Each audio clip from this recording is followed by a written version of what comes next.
one where we ask for more documents.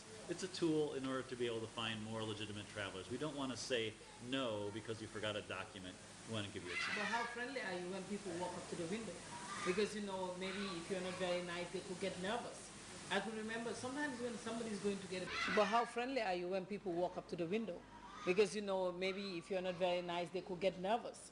I could remember sometimes when somebody's going to get a visa, they don't even sleep the whole night. Yes. They're like nervous. But how do you approach them? Because that also is important. This is a sign that someone is trying to do something they shouldn't. No, but it's sometimes, not like that all the it's a sign It's that they genuine. want to do right, and they're nervous that they're going to be refused unjustly. So nervousness is not a disqualification. It's just something that happens. But you know how people are brought up here, because a lot of people will say when you're talking to Americans, you have to look at them in the eye. But in our culture, sometimes that could mean this. But you know how people are brought up here, because a lot of people will say when you're talking to Americans, you have to look at them in the eye. But in our culture, sometimes that could mean disrespect, especially when you're talking to somebody in authority. They will say, always put your eye down. So it's not always like somebody is nervous or they're not looking at you, they're not telling you. My Gambian colleagues, when we talk about these kind of things. Shortly after I arrived, we talked about family structures. And for me now, to me, a cousin and a brother, it's pretty much the same. All right? In the States, it's not the same. But here, that's a pretty close relationship. Yeah, the cousin is a brother. Yeah, so we do try to take that into account.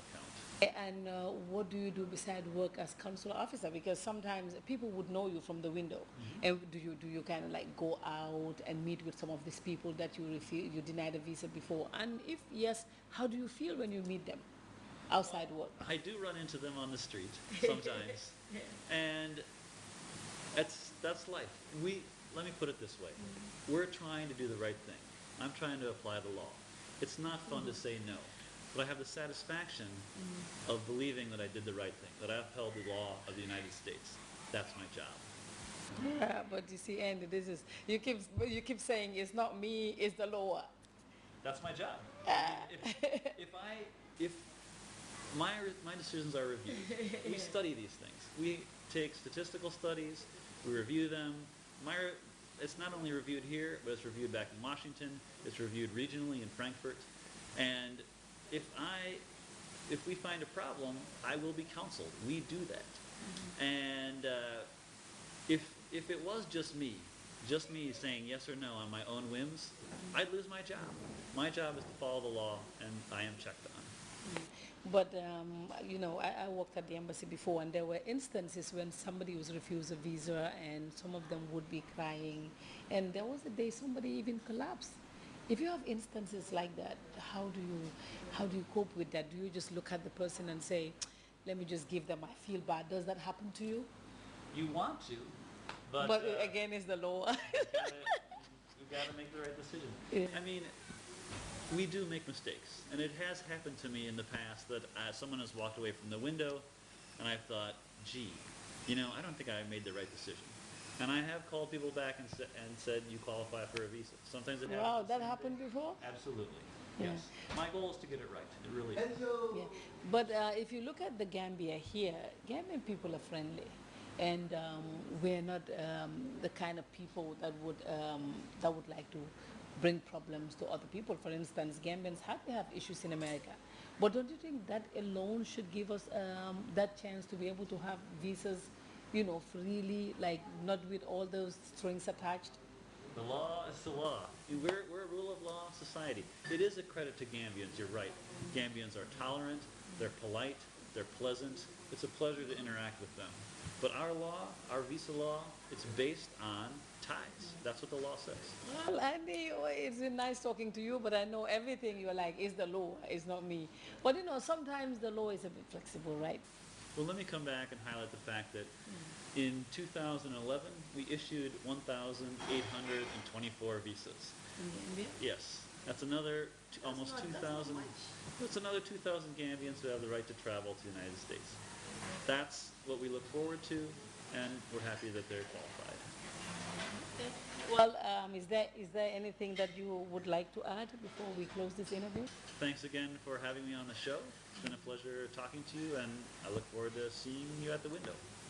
I'm not coming there now. My visa is valid till 2015, and you'll be gone by then, right? Maybe. I look forward to seeing some of your viewers at the wedding.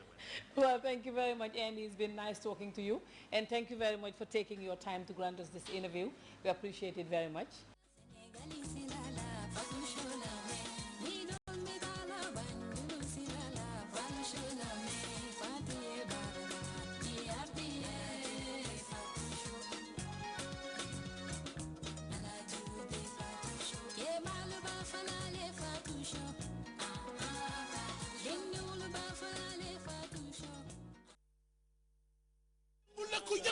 Lako opat dole ndawi Oslo Norway ñoo oote te saa yi ñu oote mu neex bu ñu defee mu saf sap moo waral ñu fas yéene sumbu ci ngandum programme bu Oslo musula gis ànd ak nganda gi ndam li the king of kora jëli ba Kuyaate rajaxe London toj Paris tasaare New York waa Oslo ne yegg si am na on Saturday the 13th of October 2012 9 p.m. di guddi yi jiite ko di kuñu ci ràññee laay koli ànd ak Ami Diouf Adam Cumbe Aïssatou Gulung Mané Abdou Ndiaye Cisco dama ne lu guddi gi rëy rëy ñu ngi ko jagleel Amina Ba Dado Cissé Jojo Sarr Samata Nding Jaabi Mbéjki Ding Fofana Nabou Touré Jaase Sarr Fatou Diouf Ñaan Badiane Gileen Mohamed Thiam Aji Cumbe Jaame waa musu Kamben Kafo ndaw guddi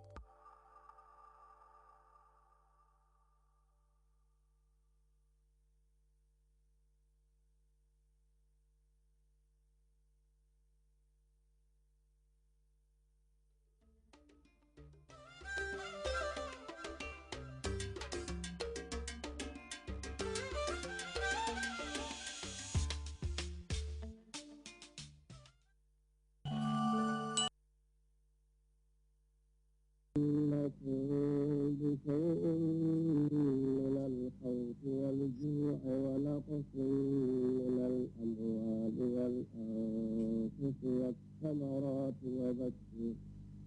وبشر الصابرين الذين إذا أصابتهم مصيبة